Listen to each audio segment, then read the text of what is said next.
del reino de Jesús. Sí, el misterio de Jesús. ¿Y cuándo se va a dar esto?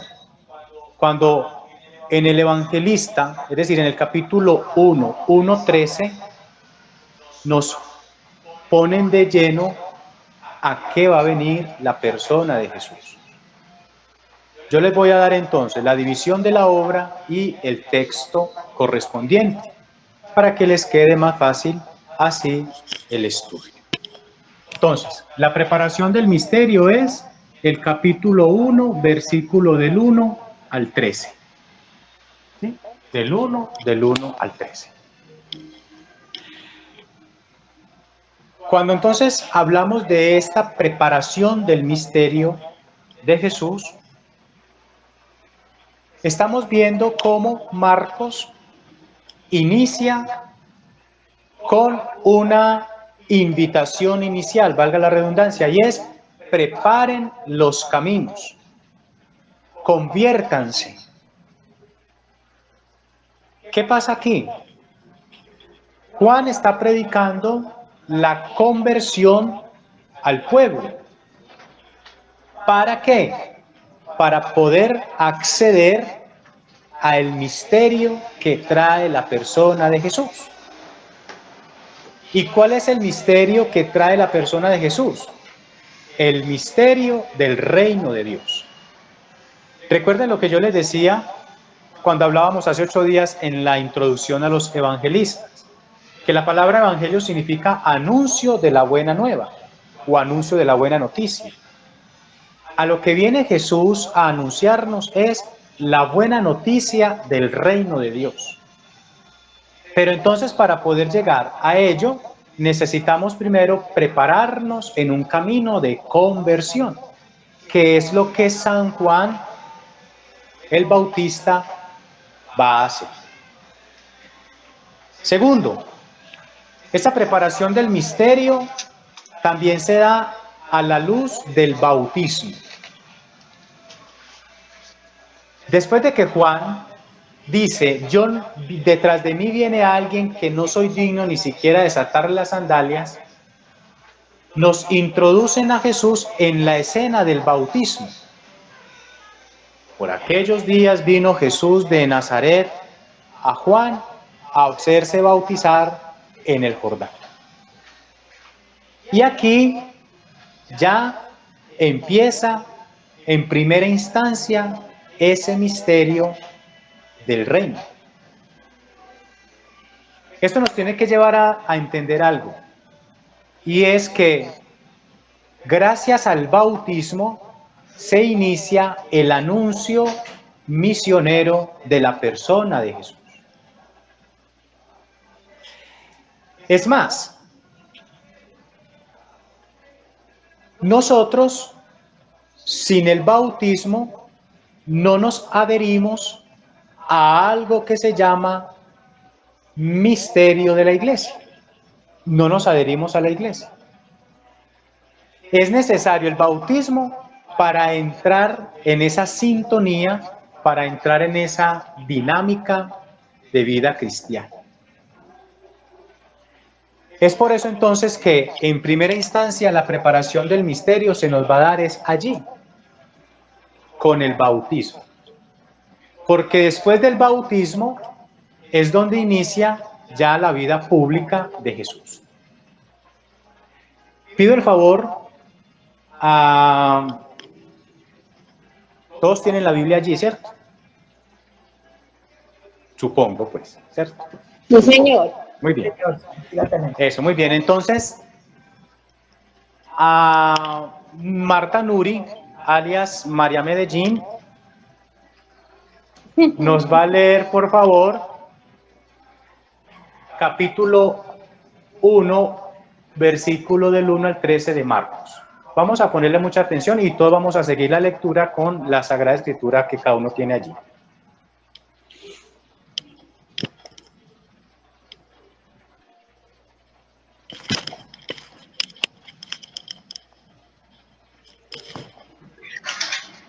Marcos capítulo 1, versículo del 1 al 13. Juan el Bautista en el desierto. Principio de la buena noticia de Jesús, el Mesías, el Hijo de Dios.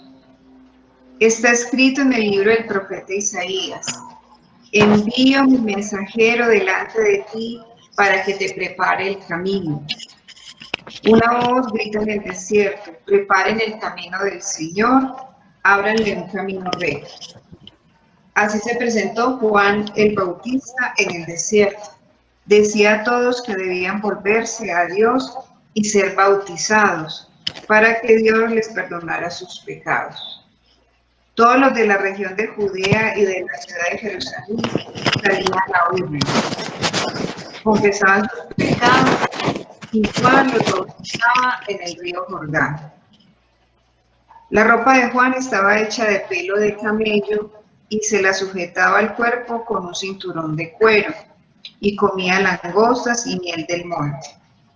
En su proclamación decía: después de mí viene uno más poderoso que yo, que ni siquiera merezco agacharme para desatarle la correa de las sandalias. Yo los he bautizado a ustedes con agua, pero él los bautizará con el Espíritu Santo.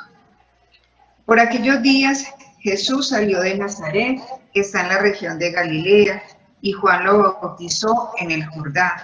En el momento de salir del agua, Jesús vio que el cielo se abría y que el Espíritu bajaba sobre él como una paloma.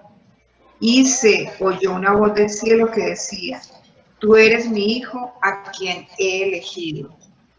Después de esto, el Espíritu llevó a Jesús al desierto. Allí estuvo 40 días viviendo entre las fieras y siendo puesto a prueba por Satanás y los ángeles que le servían.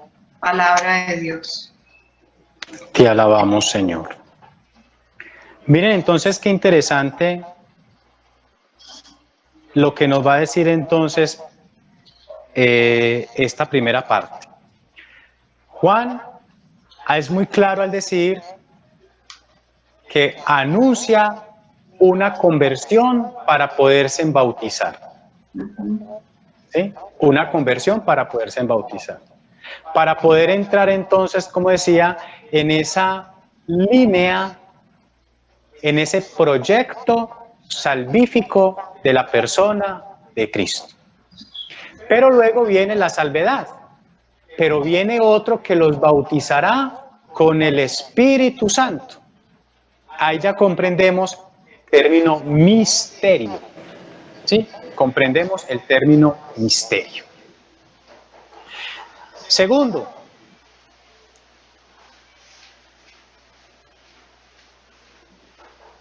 misterio de Jesús en Galilea.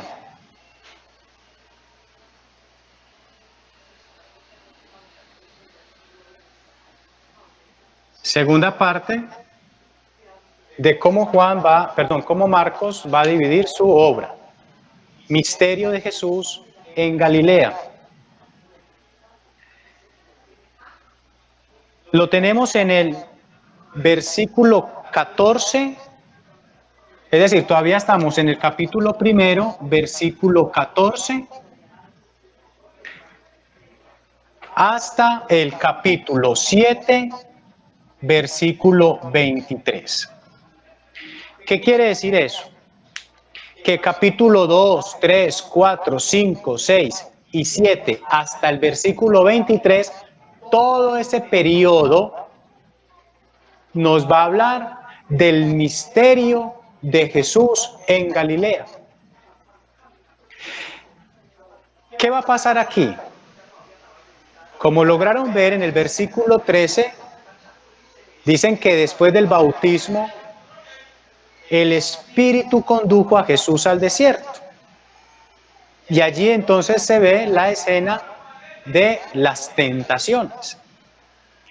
Después de las tentaciones nos vamos a encontrar que empieza en este periodo de capítulos del Evangelio, reitero, 2, 3, 4, 5, 6, 7, empieza ya la misión predicadora de Cristo. es cuando ya Jesús empieza a mostrar en sí a qué vino. Es el momento en el cual Jesús ya sí va a decirle a la gente, empieza a llamar a sus discípulos, empieza a predicar que deben convertirse también, empieza a decirle a la gente que lo está siguiendo cómo deben obrar para poder acceder al reino de Dios. ¿Sí? Entonces, para que vayamos teniendo una idea de ello, vamos a leer solamente un poquito de cada uno de los capítulos. Un poquito, para que tengamos una idea. Entonces,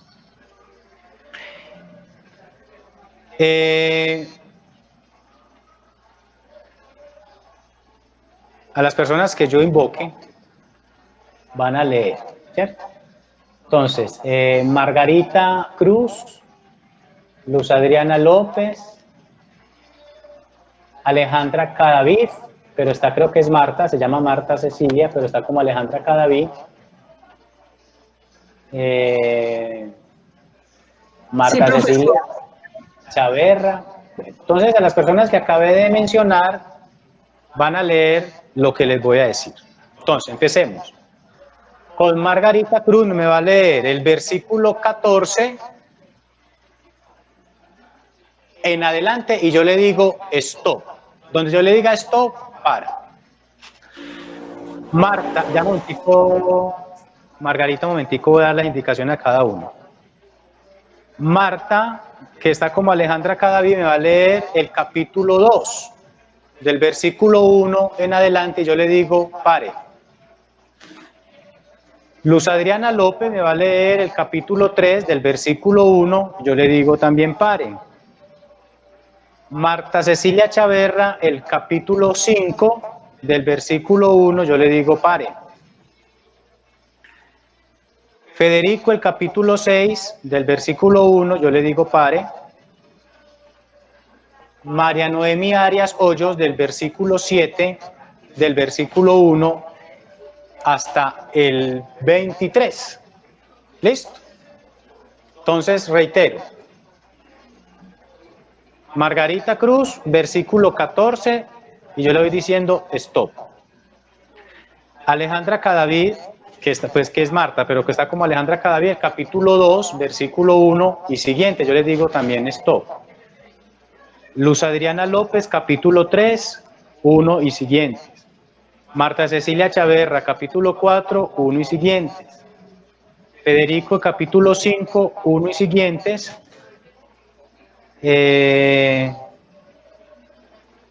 Gloria Elena, ¿a quién más le di? ¿Sí fue eso? María Noemi Arias, el versículo 6, 1 y siguientes. Y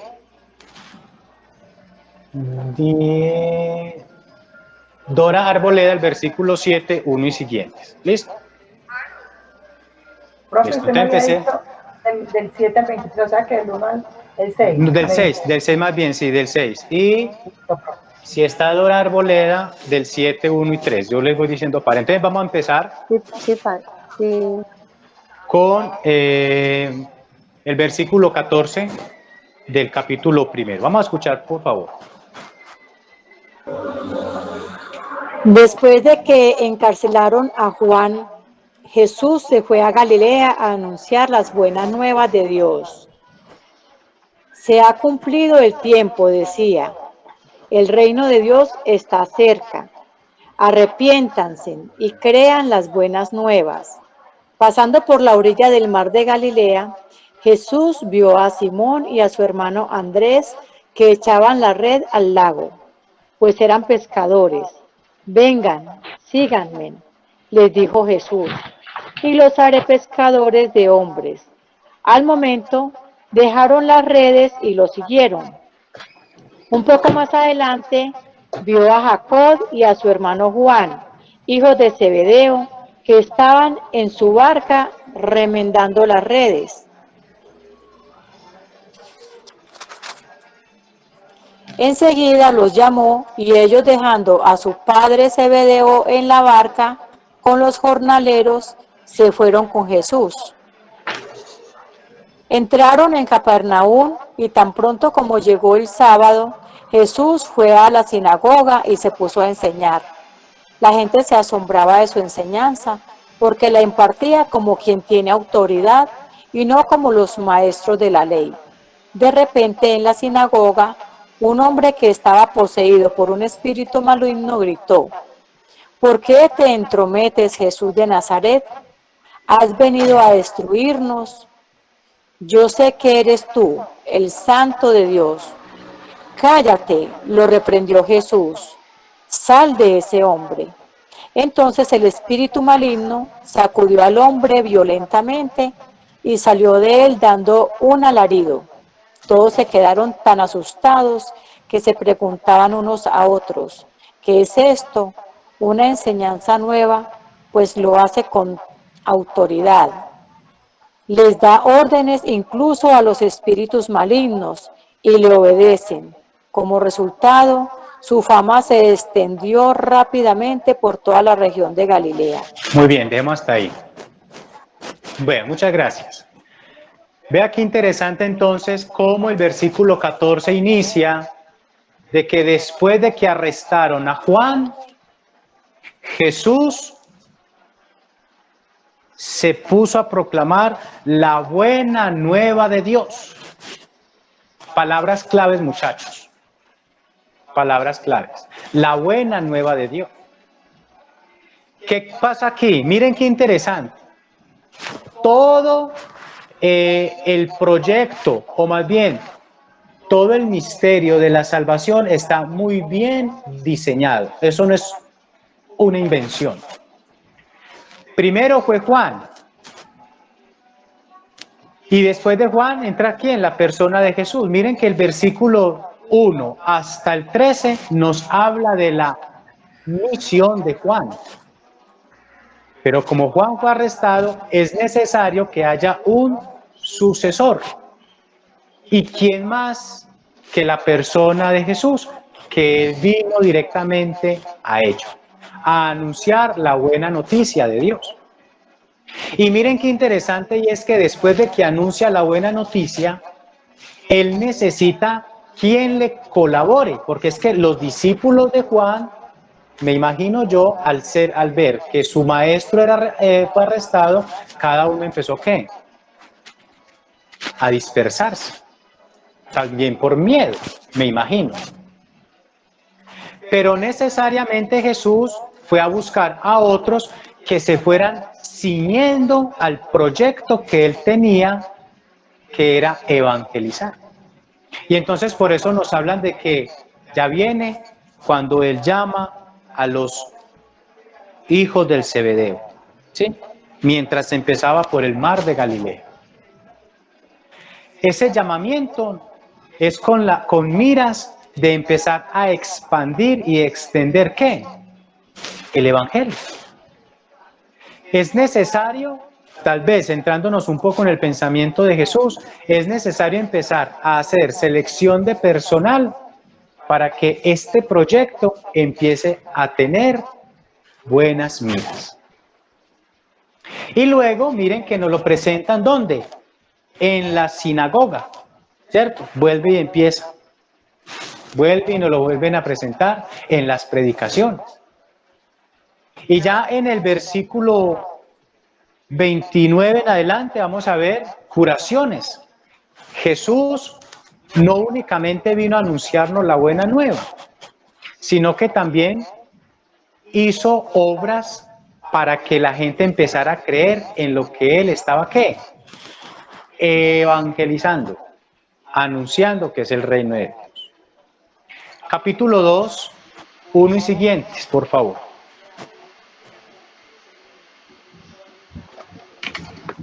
Un momento, profesor. Sí, señor. Dice, después de unos días volvió a Cafarnaún y la gente se enteró de que estaba en casa. Se reunieron tantos que no quedaba sitio ni siquiera junto a la puerta. Y él les anunciaba la palabra. Entonces llegaron unos trayendo a un paralítico entre 4. Y como no lograban acercárselo por el gentío, levantaron el techo encima de donde estaba Jesús y por el boquete que hicieron descolgaron la camilla en que yacía el paralítico. Viendo Jesús la fe que tenían, dijo al paralítico: Hijo, tus pecados te son perdonados. Estaban allí sentados unos letrados que discurrían en su interior. ¿Cómo puede éste hablar así? Blasfema. ¿Quién puede perdonar pecados sino solo Dios? Pero de inmediato Jesús supo lo que pensaban y les dijo: ¿por qué piensan así en su interior? ¿Qué es más fácil? ¿Decir al paralítico que se le perdonan sus pecados o decirle que cargue con su camilla y camine? Pero para que sepan que el Hijo del Hombre tiene autoridad en la tierra para perdonar pecados, dijo al paralítico: yo te lo mando, levántate, toma tu camilla y vete a tu casa. Se levantó de inmediato, tomó su camilla y salió delante de todos. De modo que todos se asombraron y glorificaban a Dios diciendo: nunca vimos cosa semejante. Salió de nuevo a la orilla del lago, toda la gente acudía a él y él les enseñaba. Al pasar, vio a Leví de Alfeo sentado junto a la mesa de recaudación de los impuestos y le dijo: sígueme. Él se levantó y le siguió. Mientras estaba comiendo en su casa, muchos recaudadores de impuestos y pecadores estaban con Jesús y sus discípulos. Muchos eran ya sus seguidores. Los letrados del partido fariseo, viéndolo comer con ellos, dijeron a los discípulos: ¿por qué come con recaudadores de impuestos y pecadores? Lo escuchó Jesús y respondió: no tienen necesidad del médico los sanos, sino los enfermos. No vine a llamar a justos, sino a pecadores. Muy bien, qué bien, muchas gracias. Dejemos hasta aquí. Qué interesante, y es, en este capítulo 2 nos podemos encontrar con algo nuevo, y es cómo Jesús, a través de las sanaciones, también está dando a conocer el reino. Por eso se dice misterio de Jesús en Galilea. Misterio. La palabra misterio significa algo insospechado. ¿Sí? Viene del latín mysterium. Es como que algo que no queda como la entelequia humana. Es algo que no es concebible. Pero Jesús, a través de las curaciones, en el transcurso de ese capítulo 2, vamos a ver que Jesús hizo muchas curaciones, y a través, reitero, de esas curaciones también está enseñando el misterio del reino de Dios. Pero miren qué interesante, muchachos y muchachas. Estas curaciones nos tienen que hablar. ¿Qué quiere decir? Que para poder llegar al reino de Dios debemos estar sanos. Debemos estar sanos. Juan el Bautista en el capítulo 1 anunciaba la conversión para ser bautizados. Luego Jesús nos anuncia también esa buena nueva, pero a través ya de obras, no únicamente de palabras, sino de obras. Segundo, en este capítulo 2 también nos encontramos, como en el versículo 14 anterior que nos proclamaban, que Jesús sigue llamando. Aquí ya nos encontramos de que llama a Mateo, a Leví, al recaudador de impuestos, porque quiere que esta obra se extienda. Y miren cómo decía ahí, ya tenía muchos seguidores. Ya tenía muchos seguidores, es decir, en palabras nuestras, ya tenía muchos fans. ¿Sí? Ya tenía muchos fans. Ya tenía muchos paparazzi detrás de él. ¿Por qué? porque la gente estaba inquieta, por eso decía ahí, es que la manera de predicar es distinta, es diferente. Este nos viene a traer algo nuevo. Hay que seguirlo, a ver qué más nos da. Por eso hablamos, la palabra clave aquí es misterio. Misterio. Muy bien. Continuamos entonces con el capítulo 3 con Adriana López.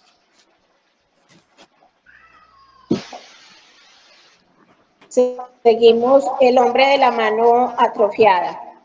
Jesús Sí. entró otra vez en la sinagoga. Había allí un hombre que tenía una mano atrofiada y los que estaban buscando un motivo para acusar a Jesús se pusieron al acecho a ver si, a pesar de ser sábado, lo curaba. Jesús dijo al hombre de la mano atrofiada: ponte ahí en medio. Luego preguntó a los otros: ¿qué es lo que se permite en sábado? ¿Hacer el bien o hacer el mal? ¿Salvar una vida o destruirla? Ellos callaron. Al verlos tan obsesionados, Jesús les echó una mirada, enojado y entristecido al mismo tiempo, y dijo al enfermo: extiende la mano. Él la extendió y la mano recuperó el movimiento. Los fariseos, por su parte, y los del partido de Herodes se reunieron al salir para tramar el modo de matar a Jesús. Jesús se fue con sus discípulos a la orilla del lago y lo siguió una multitud de gente procedente de Galilea y también de Judea, de Jerusalén, de Idumea, de la orilla oriental del Jordán y de la región de Tiro y Sidón. Acudió a Jesús mucha gente que había oído hablar de todo lo que él hacía.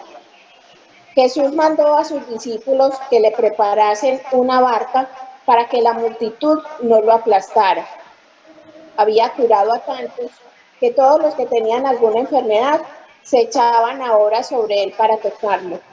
Y hasta los espíritus impuros, al verlo, se arrojaban a sus pies, gritando: tú eres el Hijo de Dios.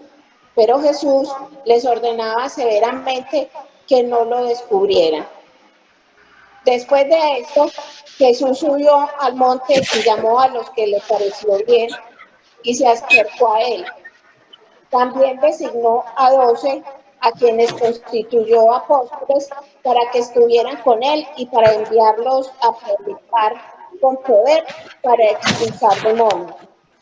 Los 12 designados fueron Simón, al que puso por sobrenombre Pedro; Santiago y su hermano Juan, hijos de Zebedeo, a quienes llamó Boanerges, que significa hijos del trueno; Andrés, Felipe, Bartolomé, Mateo, Tomás, Santiago, hijo de Alfeo, Tadeo, Simón el cananeo y Judas Iscariote, el que más tarde lo traicionó. Muy bien, dejemos hasta ahí. Muchas gracias. Bueno, miren qué interesante entonces. Nos volvemos a encontrar de nuevo en el capítulo 3 con una curación. Y esa curación, nada más y nada menos, hecha un día prohibido por la ley, en sábado. Muchos estaremos preguntando, pero ¿por qué en el buen sentido de la palabra, ojo, en el buen sentido de la palabra, ¿por qué la necedad de Jesús hacer cosas que no eran lícitas? Según la norma, según las leyes. Jesús lo hace con un sentido netamente divino, es decir, con doble intención. Y es dar a mostrar que es más importante la vida del hombre que las prácticas religiosas. Por eso, él dice, cuando los fariseos le increpan que por qué hace en sábado, él dice en otros pasajes, el hombre se hizo para el sábado y no el sábado para el hombre.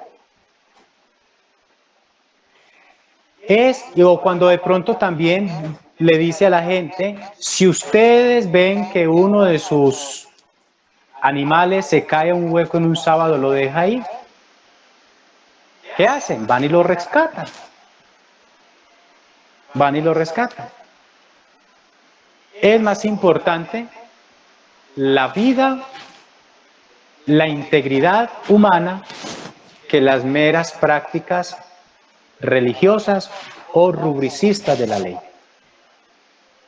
En este capítulo 3 también nos encontramos entonces con algo también nuevo, más que nuevo, algo que ya viene de antelación, y es que llama a los 12 apóstoles.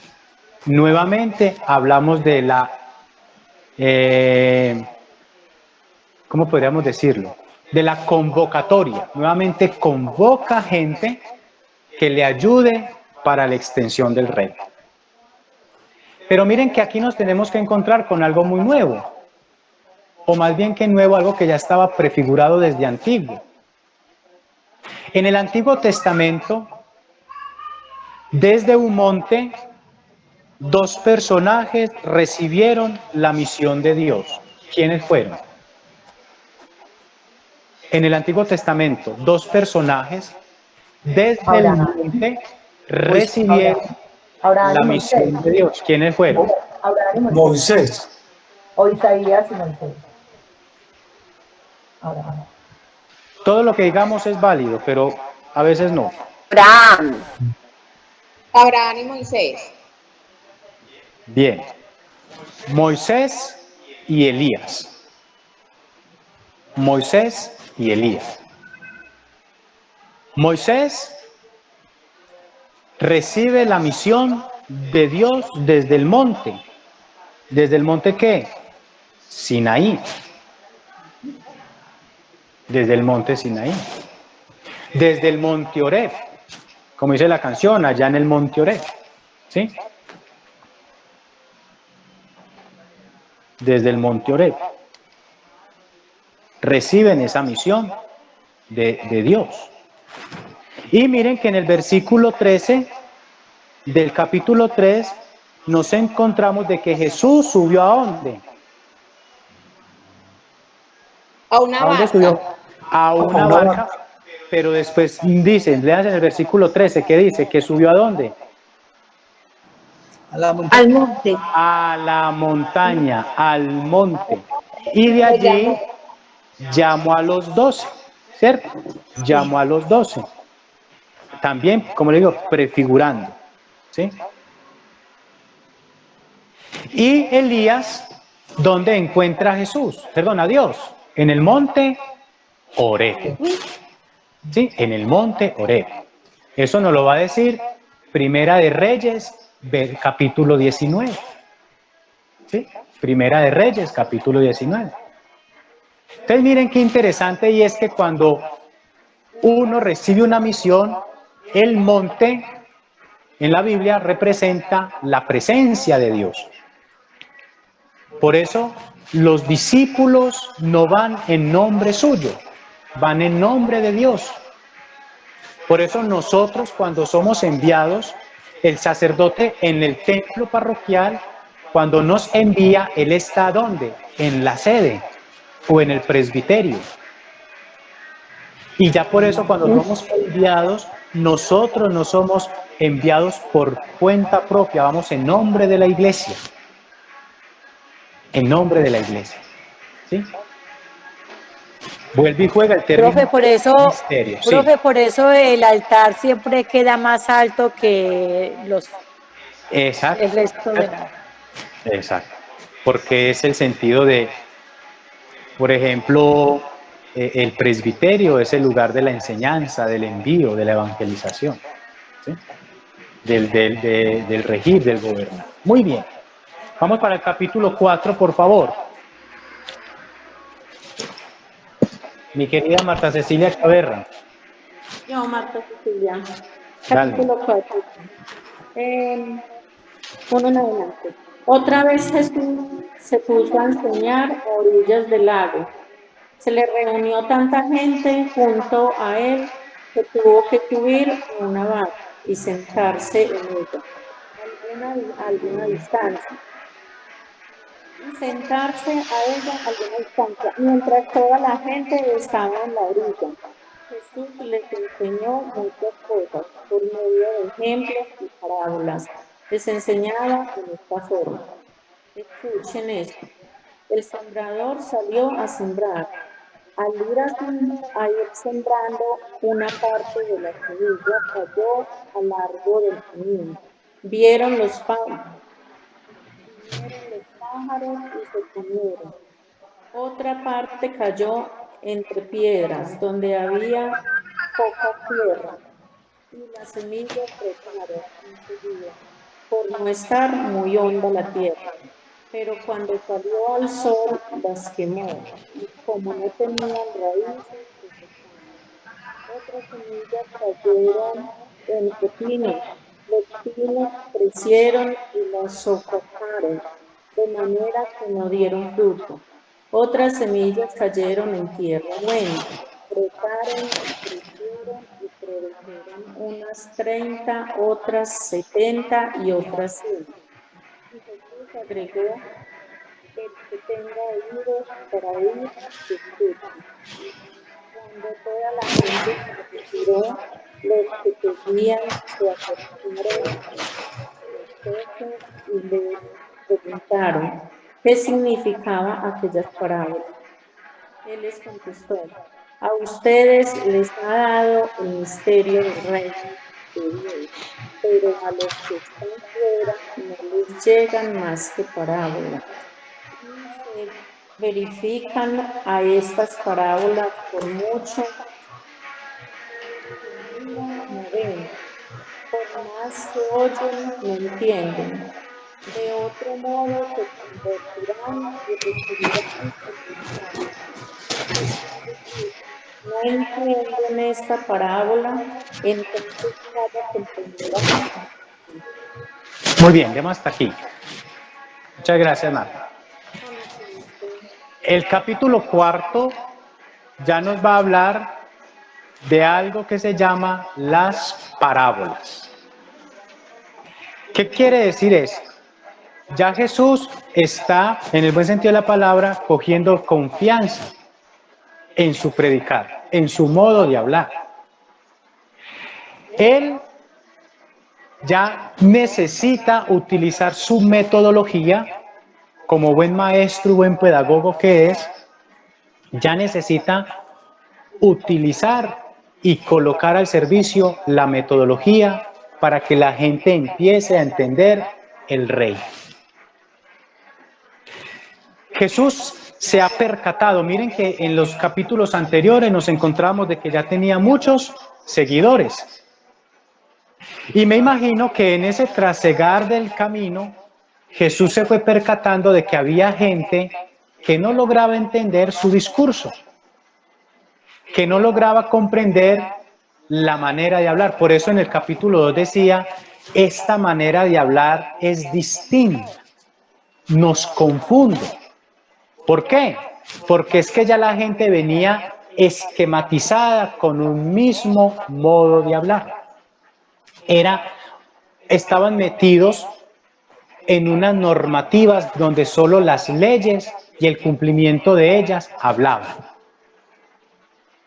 Permítame citar, y viene a mi memoria, una escena del joven rico, que todos nosotros creo ya la sabemos. El joven rico se le acerca y le pregunta a Jesús, maestro bueno, ¿qué tengo que hacer para ganar el cielo? A lo cual Jesús le dice, cumple los mandamientos, y se los empieza a enunciar. A lo cual el joven va a decir, eso yo ya lo cumplo. En palabras nuestras, eso es pan comido para mí. Yo pensé que la cosa era más delicada. Pensé que la cosa era más grave. Pero miren que Jesús lo desarma y le dice, muy bien, pero te falta algo. Ve y vende todo lo que tiene y dáselo a los pobres. Y nos cuenta el relato de que el joven se fue triste porque era muy rico. ¿Por qué cito esto? Porque es que la gente antes de escuchar la predicación de Jesús eran solo norma, era solo prácticas religiosas. Pensaban que con cumplir la norma y las leyes ya estaban hechos. Mientras que Jesús viene y les habla de un reino de Dios más humanizado, no tan elitista, no tan rubricista, no tan legalista, sino un reino de Dios más aterrizado. Y entonces al percatarse de que muchos se cuestionaban, ¿qué nos quiere decir? ¿Qué nos quiere expresar cuando dice el que tenga oídos que oiga, el que tenga ojos que vea? Entonces Jesús dijo, momentico, esta gente, como diría por ahí el Salmo, está de cerviz dura, es decir, de entendimiento duro, tengo que empezarles a dar masticadito. Y entonces viene la ejemplificación del reino a través de ¿qué? De las parábolas. Por eso entonces encontramos en el capítulo 4, todo el capítulo 4, vamos a encontrar las parábolas. Entonces está la parábola del sembrador, la parábola, de la lámpara, está el grano de mostaza, ¿sí? Con esto quiere Jesús pretender hacer más cercano el reino de Dios a todos. La gente del común y silvestre entienden de esta manera. Hagámoslo. Pero miren qué novedad hay aquí. Los discípulos le dicen a él, muy bien, ¿por qué a ellos les habla de esta manera y a nosotros no? Explíquenos eso, por favor. ¿Qué le dice Jesús? Es que a ustedes se les ha dado a conocer el misterio, miren, el término, la palabra ¿qué? Clave. A ustedes se les ha dado a conocer el misterio del reino, a ellos no. ¿Qué quiere decir esto? Ustedes están conmigo.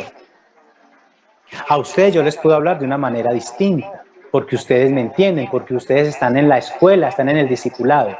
A ellos no. Eso nos lo tenemos que saber interpretar para nosotros también.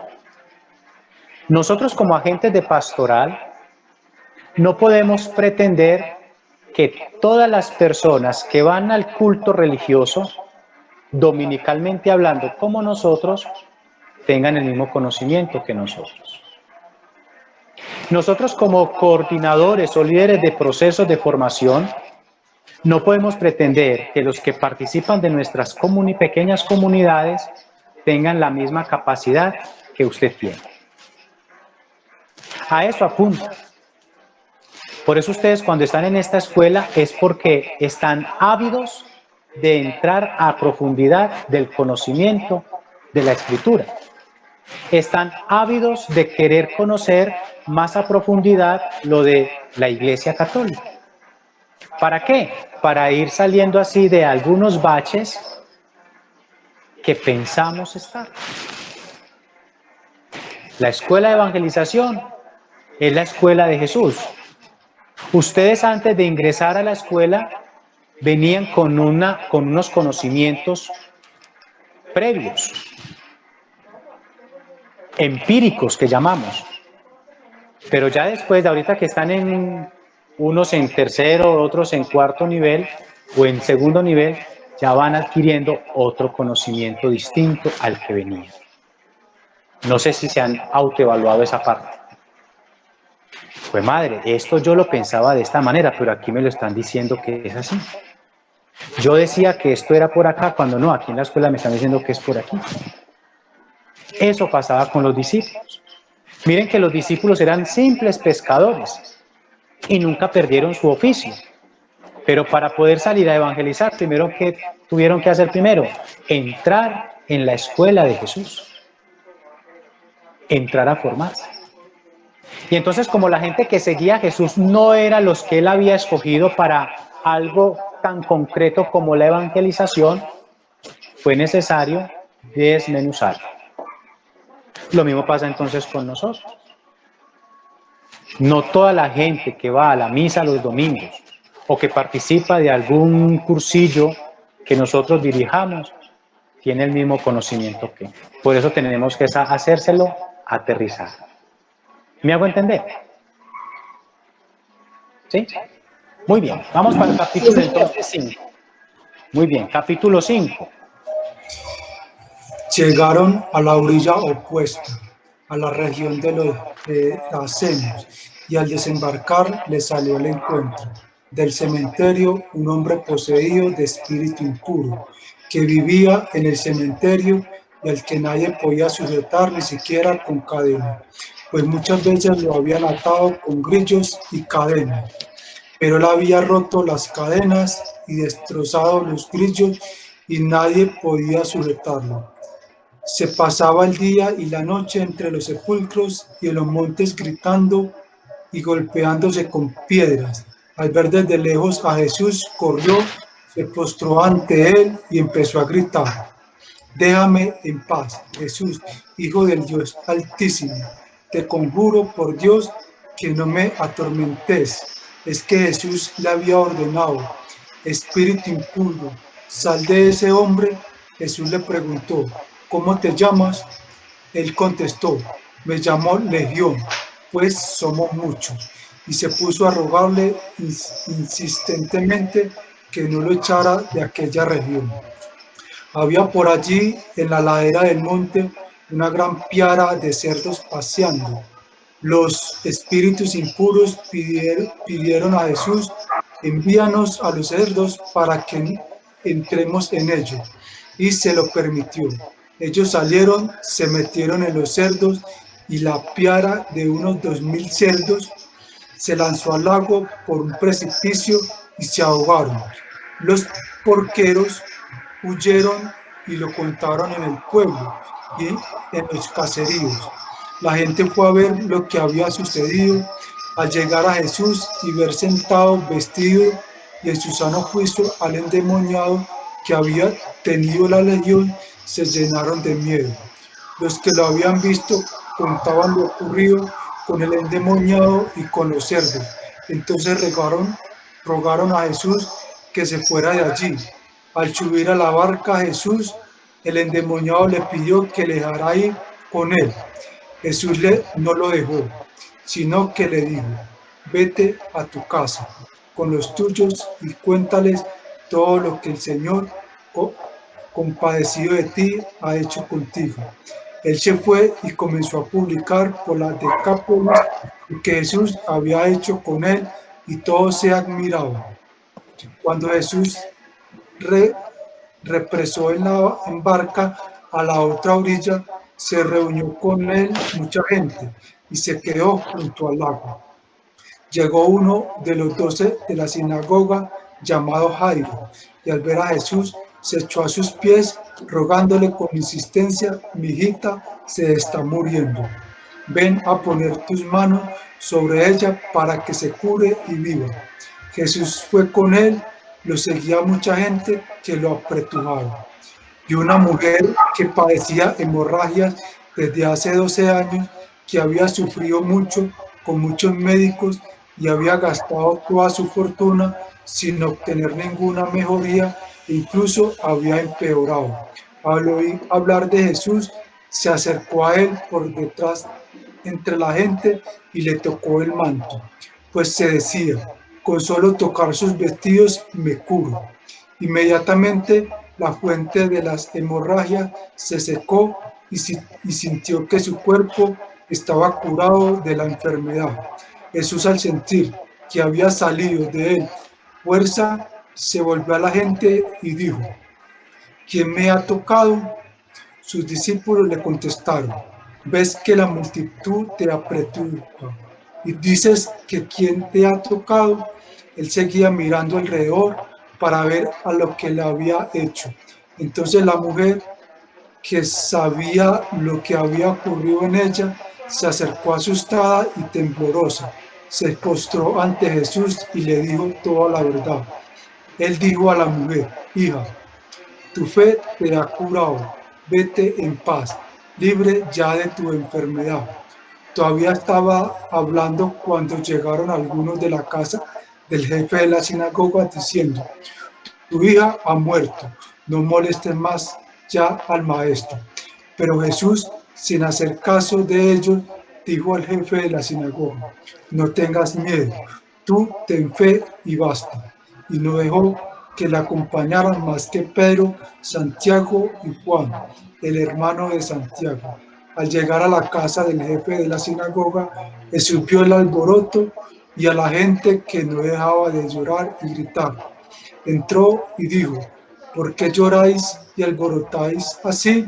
La niña no está muerta, está dormida. Y se reían de él.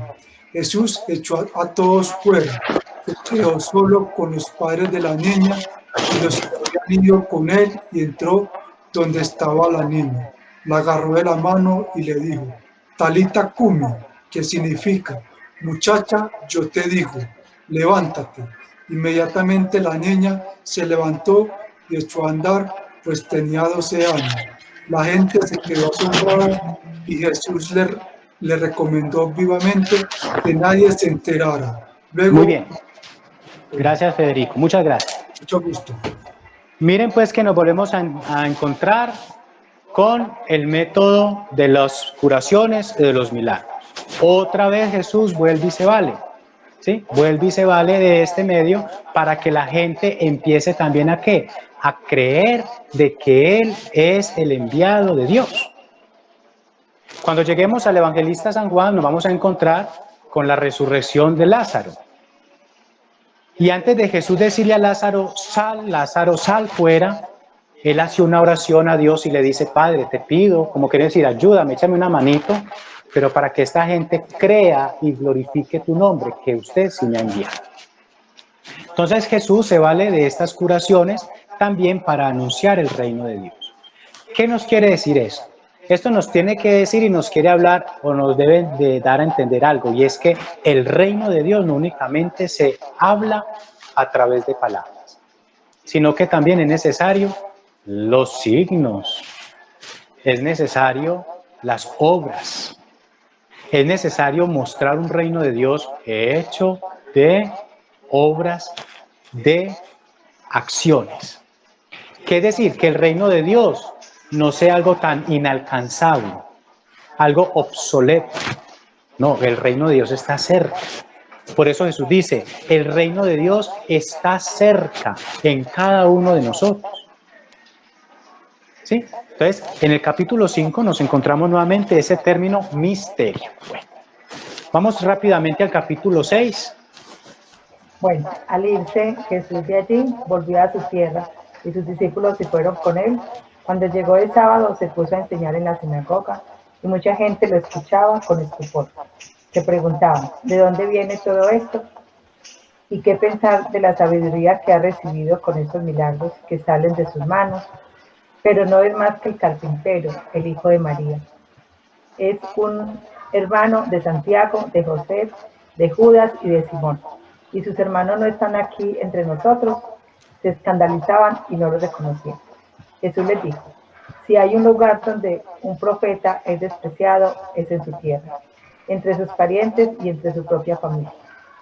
Y no pudo hacer allí ningún milagro. Tan solo sanó unos pocos enfermos, imponiéndole las manos. Jesús se admiraba de cómo se negaban a creer. Jesús recorría todos los pueblos de los alrededores enseñando. Llamó a los 12 y comenzó a enviarlos de 2 en 2, dándoles poder sobre los espíritus impuros. Les ordenó que no llevaran nada para el camino, fuera de un bastón, ni pan, ni morral, ni dinero, que llevaran calzado corriente y un solo manto. Y les decía: quédense en la primera casa en que les den alojamiento, hasta que se vayan de este sitio. y si en algún lugar no los reciben ni los escuchan, no se alejen de allí sin haber sacudido el polvo de sus pies.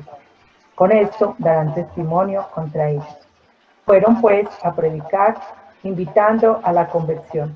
Expulsaban a muchos espíritus malos y sanaban a numerosos enfermos, ungiéndoles con aceite. El rey Herodes oyó hablar de Jesús, ya que su nombre se había hecho famoso. Algunos decían: este es Juan el Bautista, que ha resucitado de entre los muertos, y por eso actúan en él poderes milagrosos. Otros decían: es Elías, y otros: es un profeta como los antiguos profetas. Herodes, por su parte, pensaba: debe de ser Juan el que le hice cortar la cabeza, que ha resucitado. En efecto, Herodes había mandado apresar a Juan y lo había encadenado en la cárcel por un asunto de Herodías, mujer de su hermano Filipo, con la que se había casado. Pero Juan le decía: no te está permitido tener a la mujer de tu hermano. Herodías lo odiaba y quería matarlo, pero no podía, pues Herodes veía que Juan era un hombre justo y santo y le tenía respeto. Por eso lo protegía y lo escuchaba con gusto, aunque quedaba muy perplejo al oírlo. Herodías tuvo una oportunidad cuando Herodes, el día de su cumpleaños, dio un banquete a sus nobles, a sus oficiales y a los personajes principales de Galilea. En esa ocasión entró la hija de Herodías, bailó y gustó mucho a Herodes y a sus invitados. Entonces el rey dijo a la muchacha: pídeme lo que quieras y te lo daré. Y le prometió con un juramento: te daré lo que me pidas, aunque sea la mitad de mi reino. Salió ella a consultarle a su madre. ¿Qué le pido? La madre le respondió: la cabeza de Juan el Bautista. Inmediatamente corrió a donde estaba el rey y le dijo: quiero que ahora me dé la cabeza de Juan el Bautista en una bandeja. El rey se sintió muy molesto, pero no quiso negárselo, porque se había comprometido con juramento delante de los invitados. Ordenó pues a Juan, un verdugo, que le trajera la cabeza de Juan. Este fue a la cárcel y le cortó la cabeza. Luego, trayéndola en una bandeja, se la entregó a la muchacha y ésta la pasó a su madre. Cuando la noticia llegó a los discípulos de Juan, vinieron a recoger el cuerpo y lo enterraron. Al volver los apóstoles donde estaba Jesús, le contaron todo lo que había hecho y enseñado. Jesús les dijo: vámonos aparte a un lugar retirado y descansarán un poco, porque eran tantos los que iban y venían que no les quedaba tiempo ni para comer. Y se fueron solos en una barca a un lugar despoblado. Pero la gente vio cómo se iban, y muchos cayeron en la cuenta y se dirigieron allá a pie, de donde todos los pueblos y gente se fue corriendo y llegaron antes que ellos. Al desembarcar, Jesús vio a aquella gente y sintió compasión de ellos, pues estaban como ovejas sin pastor. Muy bien, aquí. Enseñarles y dar. Muy bien. Miren, entonces qué interesante el capítulo 6, cómo nos va a hablar acerca de, una vez más, la parte ya de la misión, donde Jesús ya empieza a enviar a sus discípulos. Ya los discípulos previamente fueron formados. Ya los discípulos previamente estuvieron instruidos. Y por eso Jesús ya considera pertinente que debe enviarlos, ¿sí? Ya lo considera pertinente. Ya es necesario que vayan a ser enviados. Y aquí nos volvemos a encontrar una vez más con las curaciones. Viene ya también como el sentido de que no es bien visto la predicación. Miren que ya la gente empieza a sentirse un poco recelosa. Ya la gente empieza a sentirse un poco, por así decirlo, cohibida. Por eso ya van a rechazar a Jesús. Ya van a decirle: no es este el carpintero, no es este el que vive su familia en medio de nosotros. ¿Ve? Porque ya su manera de predicar inquieta. Ya su manera de predicar nos está como Se nos está yendo más allá de. ¿Listo? Bueno. Ya ustedes van a leer, ya por tiempo, el capítulo 7, lo hacen ya muy juiciosos allí en casa. En tercer lugar, nos encontramos entonces con el misterio de Jesús fuera de Galilea.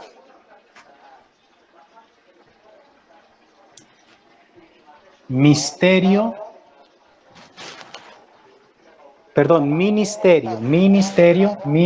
de Jesús fuera de Galilea.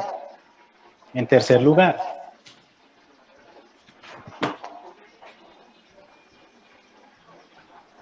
Ministerio de Jesús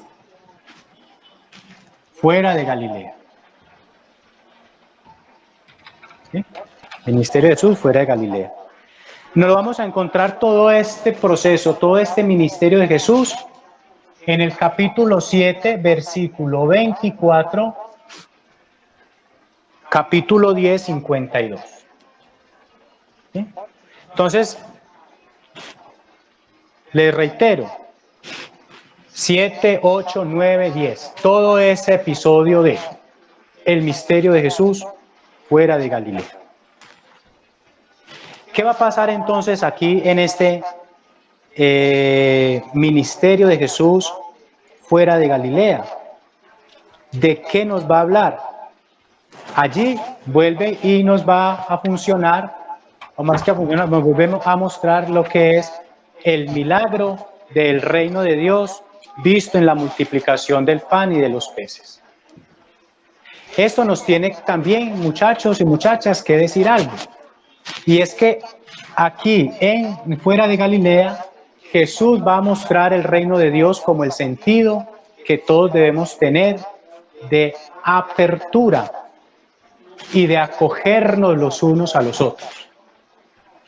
En ese milagro del pan y de los peces que está en el capítulo 8, no es únicamente ver como un acto de meramente mágico, meramente magia, sino ver un acto de fraternidad, ver un acto de hermandad.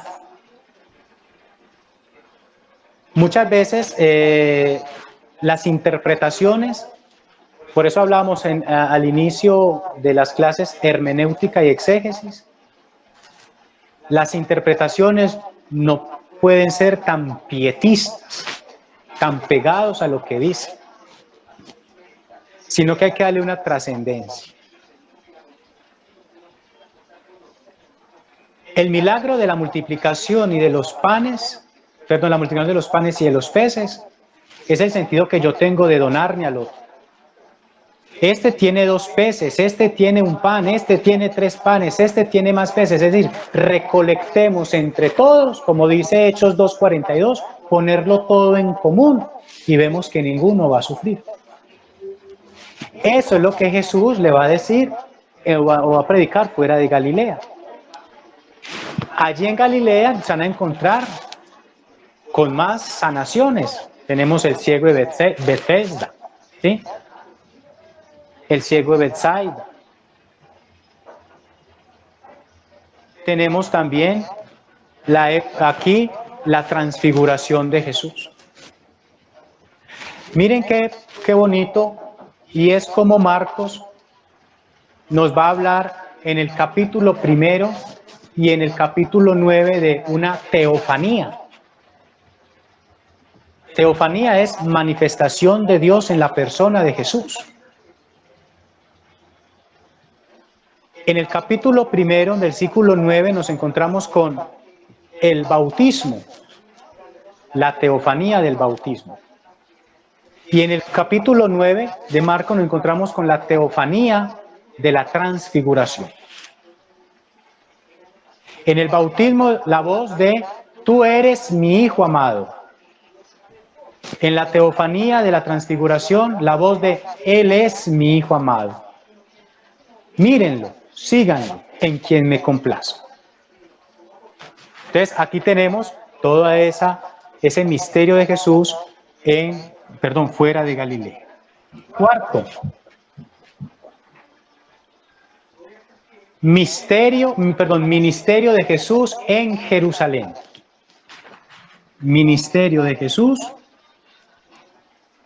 en Jerusalén. En Jerusalén. Después de Galilea ya Jesús va a Jerusalén porque ya se le está cumpliendo la obra. Miren que a ella lo están empujando, la gente ya está siendo, se está sintiendo incómoda con la manera de predicar de él. Entonces lo está empujando ya ¿a qué? A Jerusalén, lugar del suplicio, de la muerte. Lo vamos a encontrar en todo el capítulo 11, versículo 1, del 13 al 27. 11, 1, 13, 27. 11, 12, 13, 14, ¿sí? Perdón, 11, 12, 13. En esos capítulos vamos a encontrar con toda la predicación de Jesús.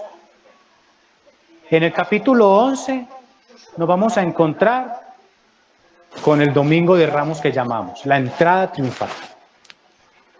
Y ya empieza pues como toda su misterio, toda su evangelización. Habla de la fe.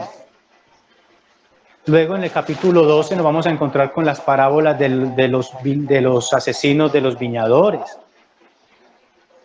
Nos habla del impuesto al César, de la resurrección de los muertos.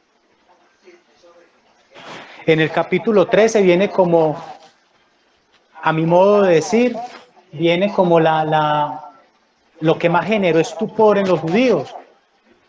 Cuando Jesús dice sobre la destrucción del templo. Yo destruiré este templo, o destruyan este templo y yo lo reconstruiré en 3 días. Es como lo más fuerte, lo que ya estaba tallando en Jerusalén a los escribas, a los fariseos, a los sacerdotes de la época. Y en última instancia, San Marcos divide su evangelio en 5º lugar, pasión, muerte y resurrección de Jesús. Pasión, muerte y resurrección de Jesús. 14:1, 16:20. 14:1, capítulo 14, y luego viene el 16:20. Capítulo 14, 15 y 16. Y ahí se termina ya la obra marquiana, es decir, de Marcos. Se termina ahí con el capítulo 16, versículo 20. Miren entonces San Marcos cómo nos va a discriminar su texto. De una manera clara, de una manera para que podamos comprenderla. Bueno, hasta ahí entonces hoy el Evangelio de Marcos. Hasta ahí entonces la clase de hoy. ¿Listo? Profe, ¿me repite por favor la cita del 4º ministerio de Jesús en Jerusalén? Claro, capítulo 11 hasta el capítulo 13, versículo 27. Es capítulo 11, 12 y 13. Y la pasión, muerte y resurrección, capítulo 14, 15 y 16. Gracias. Profe, y a mí me... ¿Sí?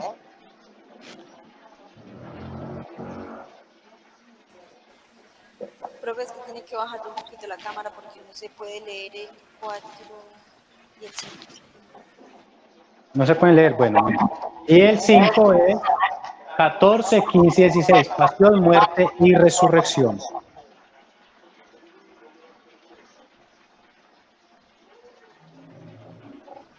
Profe, la teofanía en el 5º, en el 3º, en el ministerio de Jesús fuera de Galilea, usted dijo dos, que era teofanía no sé qué, y el otro era teofanía de la transfiguración.